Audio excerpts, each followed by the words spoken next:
klarifikasi sehingga sedemikian lamanya? Ini saya ingin sampaikan, senang sekali bisa kembali membantu KPK dalam menjalankan tugasnya.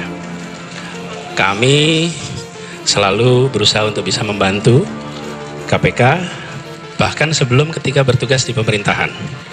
Ketika kami bertugas di kampus, kami menjadikan mata kuliah anti korupsi sebagai mata kuliah wajib, dan satu-satunya kampus yang menjadikan itu mata kuliah wajib. Ketika KPK membentuk komite etik dan kami diundang, kami siap membantu menjadi ketua komite etik KPK. Ketika dibentuk tim 8, pada masa itu saya diundang, saya akan sanggup membantu KPK.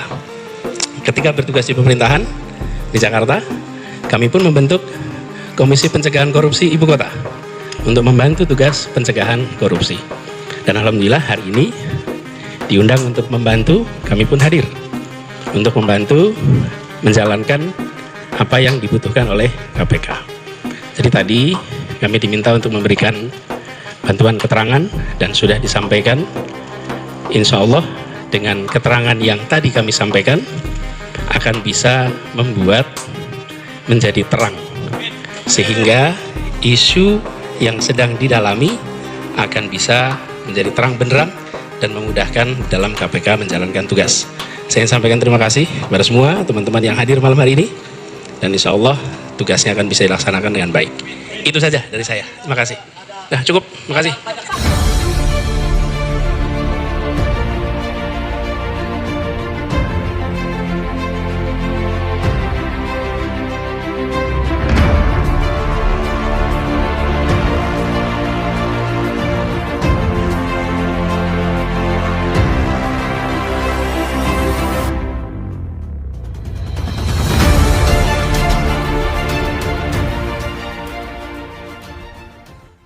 Bismillahirrahmanirrahim. Assalamualaikum warahmatullahi wabarakatuh.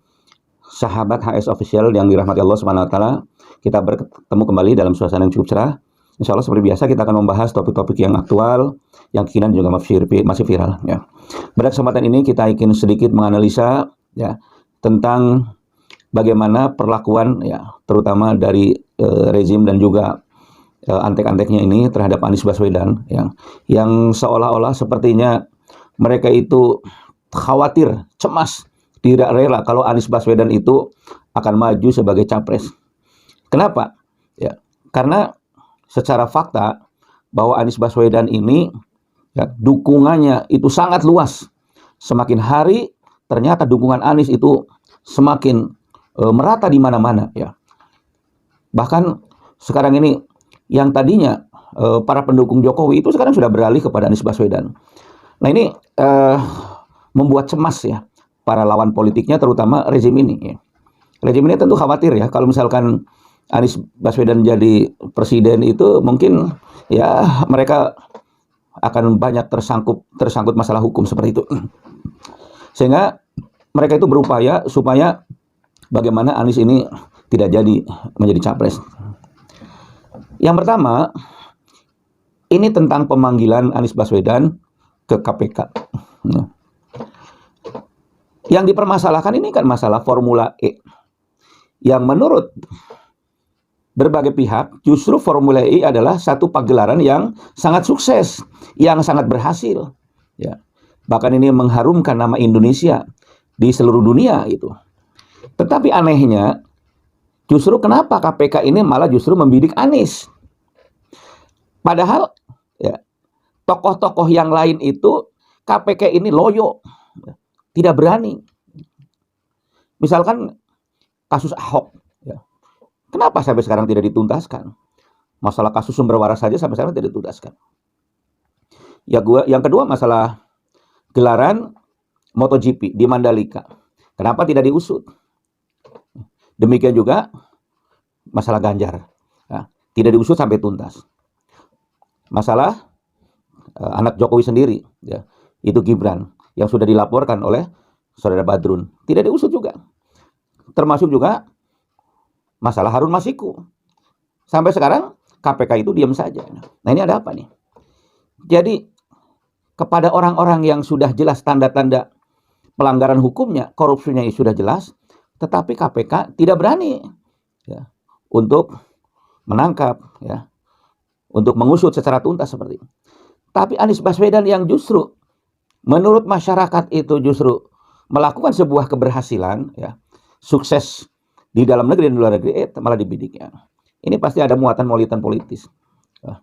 Walaupun ketua KPK, ya, itu mengatakan bahwa ini adalah murni, ya, tidak ada muatan politis, orang sudah tidak percaya lagi. Ya. Yang kedua, nah, ini masalah gaung dari DPRD, ya, yang diketuai oleh PDIP. Ya. Mereka begitu bersemangat untuk memberhentikan Anies Baswedan. Padahal Anies Baswedan itu kan masa jabatannya tinggal sebulan lagi. Kenapa mereka itu bersemangat untuk memberhentikan? Sehingga seolah-olah ada kesan bahwa Anies itu, ya, lengser karena diberhentikan, ya, supaya ada kesan negatif. Tapi rakyat sudah tidak percaya, ya, dengan manuver-manuver, ya, terutama dari PDIP itu tidak percaya, ya. Maka sebenarnya ini adalah sebuah siasat saja, ya, bahwa ini untuk mendiskreditkan, ya, untuk membuat memframing negatif terhadap Anies Baswedan. Yang ketiga, nah ini juga ini yang datang dari harian nasional, yaitu Kompas. Kompas ini secara tidak sadar, ya, itu menempatkan Anies itu dalam deretan para koruptor, ya. Seolah-olah Anies itu bagian dari koruptor. Padahal kedatangan Anies ke KPK itu belum terbukti sebagai koruptor, ya. Walaupun pada akhirnya Kompas sendiri, ya, telah meralat, ya, telah meminta maaf, ya. Tetapi anggapan masyarakat terhadap Kompas ini sudah keburu terbentuk. Jadi di sini masyarakat menilai Kompas ini sepertinya mendapat tekanan, ya, dari rezim, atau Kompas ini seolah-olah masih diliputi oleh Islamophobia. Ya. Ini sudah tidak bisa dihindari lagi kesan yang semacam ini, ya. Jadi kalaupun Kompas sekarang sudah meralat, sudah meminta maaf, ya, tapi kesan-kesan itu sekarang sudah tidak bisa dihindari. Yang keempat, sahabat sekalian, ya, ini juga yang terbaru ini, ya. Ini masalah perselisihan antara Jakpro, ya, atau Jakpro, ya, Jakpro dengan PSSI. Ya. Kenapa? Karena PSSI itu menilai bahwa JIS atau Jakarta International Stadium itu seolah-olah tidak layak untuk sebuah pertandingan, ya, berskala besar gitu. Nah ini kan aneh ini. Padahal dari FIFA sendiri itu sudah menyatakan bahwa JIS ini adalah stadion internasional, sudah memenuhi stadion internasional. Tapi kenapa? Ya, justru dari PSSI ini ternyata justru seperti menafikan. Usut punya usut, ternyata memang PSSI juga berada di bawah tekanan. Ada misi-misi tertentu, ya, yang sama seperti yang lain itu, yaitu bagaimana supaya menyingkirkan Anies Baswedan. Nah, sahabat sekalian, ini banyak sekali, ya, sekarang ini, ya, berbagai macam manuver, ya, dari para pembenci Anies ini, ya, terutama yang dikomandani oleh rezim ini, ya, itu bagaimana mereka berupaya supaya Anies ini, ya, tidak maju sebagai capres ini. Tapi tidak usah khawatir, ya, karena rakyat sekarang, ya, itu sudah semakin solid, ya, dukungan terhadap Anies, ya, dan juga nampaknya ada 3 partai ini yang sekarang sudah hampir pasti, ya, ini akan mencalonkan Anies, ya, itu Nasdem, PKS, dan Demokrat. Insya Allah ini akan mencalonkan, sehingga untuk presiden threshold 20% itu sudah memenuhi syarat, bahkan itu lebih dari 26%. Yang kedua, insya Allah ini yang juga tidak bisa diabaikan, karena Anies adalah seorang yang istiqomah, ya, di dalam menegakkan kebenaran, ya, keadilan, dan juga selalu menegakkan kejujuran, ya. Insya Allah di belakang itu ada pertolongan Allah, ya. Tidak usah khawatir, apabila Allah sudah menolong, maka tidak ada kekuatan apapun yang bisa menghalanginya, ya. Iyansurkumullah fala ghaliba lakum, ya. Kalau Allah itu sudah memberikan pertolongan, maka tidak ada satu kekuatan pun, ya, yang bisa menghalanginya, yang bisa merintanginya. Termasuk di sini kekuatan-kekuatan para oligarki termasuk oligarki Partai PAN, ya. yang mereka ini selama ini begitu menguasai, mengendalikan para pemimpin elit-elit kita ya. Tapi insya Allah untuk kasus ini, insya Allah mereka tidak akan berkutik ya. Itu apabila pertolongan Allah datang. Jadi kita berharap mudah-mudahan perjalanan Anies ini mulus walaupun badai ya, terus menerjang, ya. Hambatan-hambatan, jegalan-jegalan itu terus menghalangi Anies ya.